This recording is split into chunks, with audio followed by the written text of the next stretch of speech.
Bicol ako, madam. Okay. Ano pong trabaho ninyo? Karpintero lang po. May asawa dati? Wala po. Okay. Since birth ulit, ano ka, binata? Opo. Bakit hindi ka nag-asawa?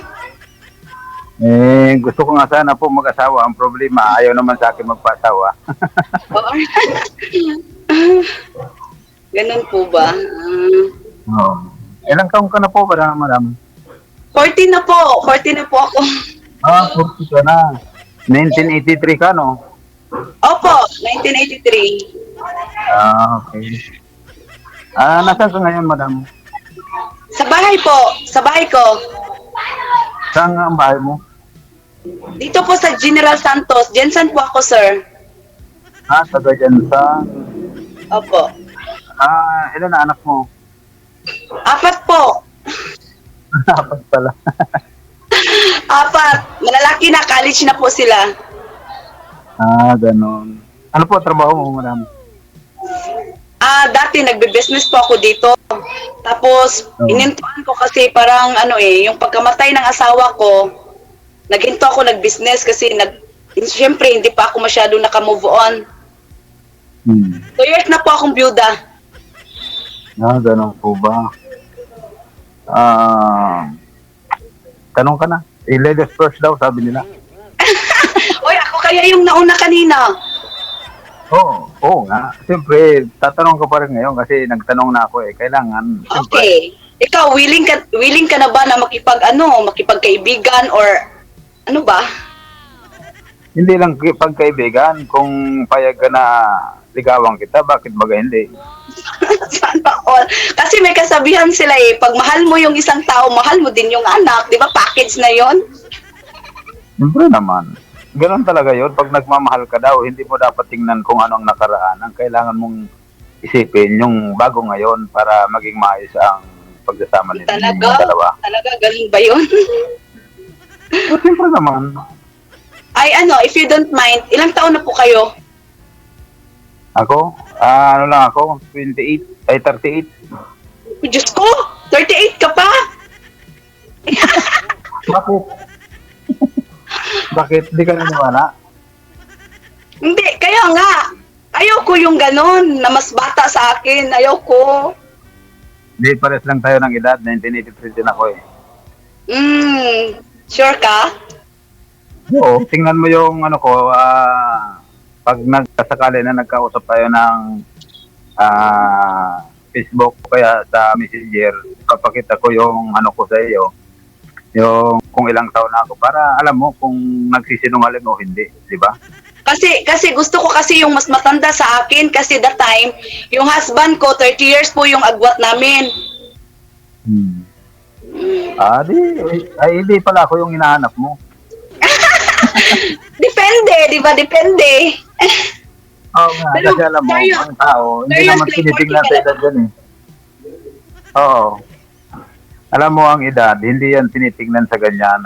Ang titingnan mo yan kung marunong ba o sa pagsasama ninyo, kung maging maayos o kung matanda naman, kung pagsasama nyo ay hindi naman magiging maayos, di wala din po, di ba? Kaya nga, oo. Matanda nga sa iyo, kung yung pag-uunawaan ninyo ay hindi naman maganda, mas maganda pa yung bata na maintindihan ka at kailangan mong unawain din. Kaya nga, bakit hindi kayo nag-asawa? Yun nga sabi ko sa'yo, di ba? Gusto ko nga sana mag-asawa. Ang problema, ayaw naman sa akin magpa-asawa. No, talaga? Nag-aasawa nga yung dyan, yung pangit, ikaw pa kaya? Sinungaling ka talaga ba? Alam mo, sabi ba nga hindi mo kailangan magsinungaling kung kailangan naman totoo ang sasabihin mo. Ganun ba? Oo naman. May tumatawag na. May tumatawag sa'yo, madam. Kasi yung kapatid ko, tumatawag kasi. Hindi naman ako sumali dito kung may boyfriend ako or Ayaw ko kasi munang mag-boyfriend kasi yung mga anak ko nag-aaral pa. Unahin ko muna sila bago po ako pumasok sa mga ganyang klase na bagay. Tapos, kasi followers ako ni Deji Gel kaya parang ano ko, masaya dito eh. Kaya gusto kong sumali. Ako din, matagal na akong gusto kong sumali dito. Ngayon lang ako nabigyan ng pagkakataon. Kaya sabi ko, sakali man na hindi pala rin, eh makasakaling uulitin. Ano, Digel? Hindi po ba? Madam, sumali po kayo dito, ma'am, pero hindi ka naghanap ng boyfriend, ganon. Oo, hindi man pala. Malay mo, DJ, kung papalarin, malay mo kung magkaintindihan kaming dalawa, why not? Di ba? Sabi magangani, ang pagkakaintindihan kasi ng isang tao, di nakadepende yan sa kausap DJ, mo nawala o yung kakasamahan mo. Ano nangyari? Hindi, mawala talaga yan, ma'am, kasi may tumatawag nga po sa inyo. May tumawag sa inyo, kaya nawala po yung mga busis namin. May tumawag kasi sa'yo, madam, kaya nawawala ang Oo. boses mo. Hindi kita marinig. Yun lang. Cancel nyo muna, sir. Cancel nyo po muna, sir. Cancel mo. Oh. Manager, PM mo nga si girl. Pasuyo. Kamo i-cancel niya. Hindi niya tayo naman naririnig eh. May callmate kasi eh. May callmate ka kasi, kaya hindi mo na kami marinig. Okay, sige. Wanted, sweetheart. Wanted, sweetheart. Magpaalam kasi kayo sa mga palalabs nyo. Kamu wag na ako tawagan mamaya ha. Kasi maghanap ako ng ipapalit ko sa iyo.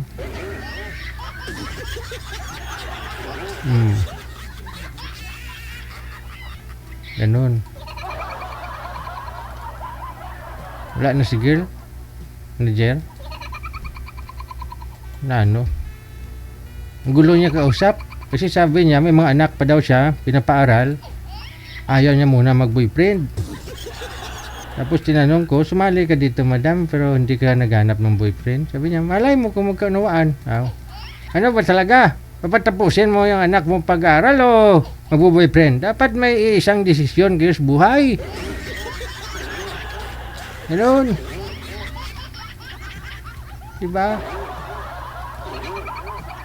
Hindi yung naglalakad ka sa daan, kunyari.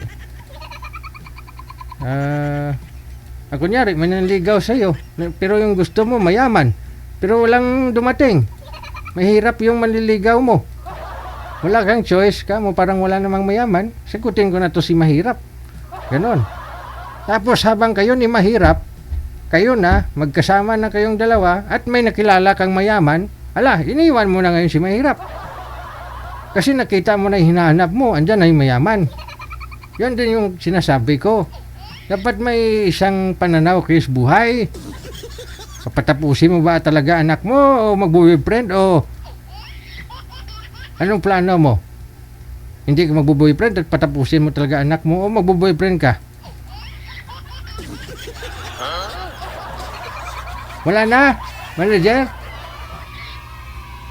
Tapos lang. Pa-line up ka na lang ulit sunod, sir. Kasi, i-cancel ulit. O sige, sir, cancel nyo ulit, sir. Cancel nyo ulit.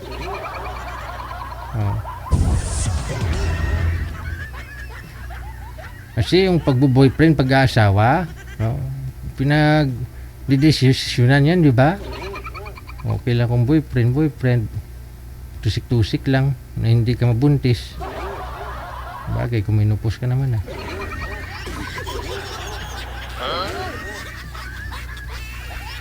Wala na, nag-stuck ka na madam. May tumawag po kasi sa inyo, kaya nawala po yung mga busis namin.